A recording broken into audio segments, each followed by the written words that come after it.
আসসালামু আলাইকুম। আমন্ত্রণ জানাচ্ছি স্বাধীন একাত্তর সংবাদে। সাথে আছি আমি লিমা আক্তার। সামাজিক যোগাযোগ মাধ্যমের বদৌলতে রাসেল ভাইপার এখন সবচেয়ে পরিচিত ও আতঙ্কের নাম।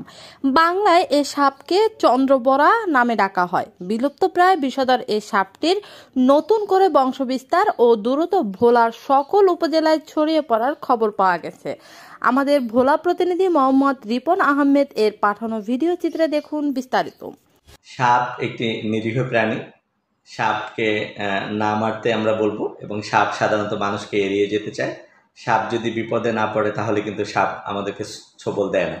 সুতরাং আমরা যদি কোথাও সাপ দেখি, সাপকে আমরা যেতে দেই, এবং সাপ নিজেও চায় আমাদেরকে এড়িয়ে যেতে। সম্প্রতি সাপ নিয়ে অনেক কথা হচ্ছে, ফেসবুকে যে যার মতো করে লিখছে, এবং মানব মনে জনমনে একটা ভীতি সঞ্চারিত হয়েছে। তাই স্বাস্থ্যকর্মী হিসেবে আমরা বলতে চাই, পৃথিবীতে দুই রকম সাপ থাকে, একটি পয়জনাস, একটি নন পয়জনাস। তো যে সাপেই কামড় দিক না কেন, ইদানিং রাসেল ভাইপারের কথা বলা হচ্ছে যে রাসেল ভাইপার একটি পয়জনাস স্নেক। তো দ্রুত আমাদের কাছে যেন চলে আসে, তখন আমরা দেখতে চাই যে এটা কি পয়জনাস স্নেক নাকি নন পয়জনাস স্নেক।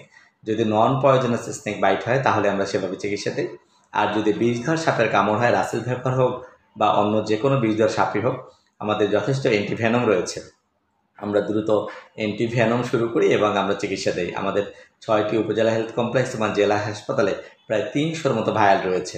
এবং পাশাপাশি আমরা বলবো সাপকে বিরক্ত না করতে, উত্ত্যক্ত না করতে, এবং আমাদের বাড়ির চারপাশে আমরা ব্লিচিং পাউডার ছিটিয়ে রাখতে পারি বা কার্বলিক অ্যাসিড দিয়ে রাখতে পারি।